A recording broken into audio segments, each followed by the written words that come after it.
नमस्कार दोस्तों, जय जोहार। मैं कौशल तिवारी और बिहनिया संझा में आपका स्वागत है। हिडनबर्ग की रिपोर्ट आने के बाद एक तरफ जहां मोदी सत्ता मुसीबत में है, नई नई मुसीबतों का सामना करना पड़ रहा है और लोकसभा चुनाव में तो उनकी जितनी भद्द पिटी है उससे अभी तक आरएसएस भी नहीं उबर पाई है, तो दूसरी तरफ गौतम अडानी की मुसीबत भी कम होने का नाम ही नहीं ले रही है। हिडनबर्ग ने फिर एक दावा किया है कि स्विस बैंक ने अडानी ग्रुप के 6 खातों को सीज कर दिया है। इन खातों में 310 अरब डॉलर थे। तब ऐसी परिस्थिति में क्या अडानी ग्रुप के सामने दूसरी मुसीबत भी बड़ा होने लगा है? गुजरात टाइटंस जो टीम है आईपीएल की, उसे खरीदने का सपना भी चकनाचूर हो जाने की खबरें सामने आई हैं।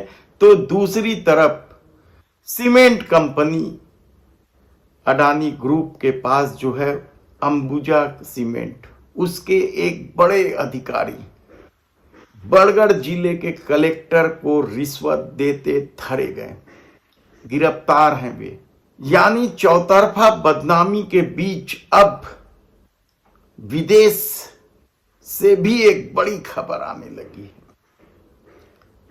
वहां अडानी को एयरपोर्ट का ठेका मिला था और हालांकि भारत में भी जो अडानी ग्रुप की कंपनी है अडानी एयरपोर्ट होल्डिंग लिमिटेड, वह भारत में भी उनके पास 8 एयरपोर्ट है, तो 10 एयरपोर्ट में 50% शेयर के साथ उनका कब्जा है, कहा जाए तो गलत नहीं होगा। और अडानी एयरपोर्ट होल्डिंग लिमिटेड के इस परफॉर्मेंस को देखते हुए केन्या सरकार ने खुद होकर अडानी ग्रुप को नैरोबी के एयरपोर्ट सौंप दिया था, या फिर भारत के प्रधानमंत्री नरेंद्र मोदी के खेल में वह शामिल हो गया था। कहना मुश्किल है, यह जांच का विषय है।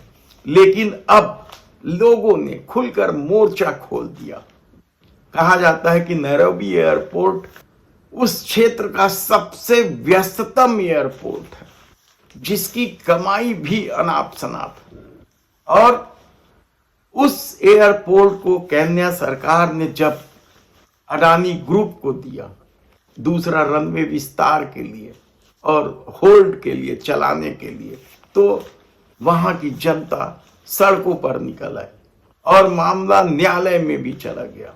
और कहा जाता है न्यायालय ने फैसला सुना दिया है, इस डील को रोक दिया है। इससे अडानी ग्रुप को करोड़ों अरबों के नुकसान की खबर है। आकलन अभी नहीं हुआ है कि कितना नुकसान होगा, लेकिन जिस तरीके से केन्या सरकार ने अडानी ग्रुप को नैरोबी एयरपोर्ट दी, JKIA ये पूरा नाम है उस एयरपोर्ट का, उसे दी थी और न्यायालय के फैसले के बाद अडानी ग्रुप सकते में।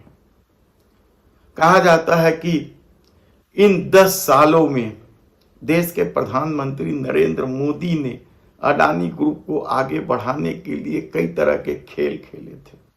विपक्ष का यही आरोप है, जिसमें बांग्लादेश में बिजली की बात हो या हसदेव जंगल की कटाई वाले मामले में राजस्थान सरकार की रीति नीति हो।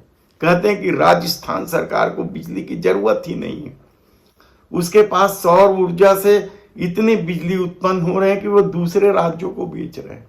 लेकिन हसदेव को लेकर जो समझौता हुआ वह हैरान कर देने वाला। यदि बिजली की जरूरत नहीं है तब फिर हसदेव की कटाई क्यों? ऐसे कई सवाल हैं। लेकिन अब नैरोबी एयरपोर्ट की डील को रोक देने से अडानी ग्रुप की मुसीबत बढ़ गई और कहा जा रहा है कि दुनिया भर में कई तरह की जांच अडानी ग्रुप के खिलाफ चल रही है। हालांकि ऐसी जांच सेबी भी कर रही है भारत में। देखना है कि आने वाले दिनों में क्या कुछ और मामले सामने आते हैं।